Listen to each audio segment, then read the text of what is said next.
Bienvenue au Salon des entrepreneurs. Thierry Kilipi, vous êtes le cofondateur de Likebot. Est-ce que vous pouvez nous expliquer en quelques mots le concept de votre startup? Alors, bonjour, merci de m'accueillir. Alors, Likebot, en fait, c'est une startup qui fait des chatbots. Donc, les chatbots, c'est des agents conversationnels qu'on va pouvoir déployer sur des sites internet ou les réseaux sociaux ou même les SMS. Et en fait, chez Likebot, on a à la fois conçu toute la plateforme technique qui permet de faire des chatbots, de les développer et de les faire évoluer. Et également, on accompagne tous nos clients dans la mise en place de ces projets, parce que c'est un élément, un facteur clé de réussite aujourd'hui pour tous nos clients d'être accompagnés de la phase de conception jusqu'au déploiement. Pour développer ça, quelle utilisation vous faites de l'intelligence artificielle? Alors l'intelligence artificielle aujourd'hui, c'est un gros mot qu'on entend beaucoup et qui est très tendance. Effectivement, sur les chatbots, il y a une partie de l'intelligence artificielle qui est utile, qui est tout ce qui va être le traitement du langage naturel, ce qu'on va appeler en anglais la NLP. Et nous, on en fait un usage très pragmatique. C'est-à-dire que dans certaines situations, ces technologies-là vont être utiles pour aller comprendre ce que dit l'utilisateur.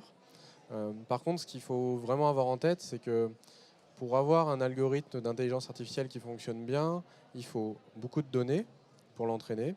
Et donc ça prend du temps, non seulement de recueillir la donnée, mais aussi de la manipuler. Et notre approche chez Likebot, c'est de dire, dans certains cas, ça vaut le coup d'investir ce temps et cet argent pour avoir un algorithme qui fonctionne correctement et donc un chatbot qui comprend les choses.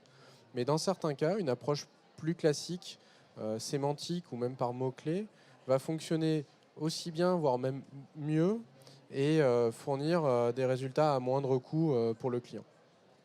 Donc ne pas tomber forcément dans l'effet de mode de Non, l'intelligence artificielle. très clairement, il faut savoir raison garder. Et dans certains cas, on a même des clients pour lesquels ce n'est tout simplement pas possible, puisqu'il n'y a pas de données à disposition, et que sans données, on ne peut pas entraîner une intelligence artificielle. Il y a aussi un fort développement des chatbots. Là aussi, est-ce que c'est un effet de mode ou est-ce qu'il y a de réelles opportunités pour créer sa startup? Alors, ça a été un effet de mode encore jusqu'à il y a quelques mois.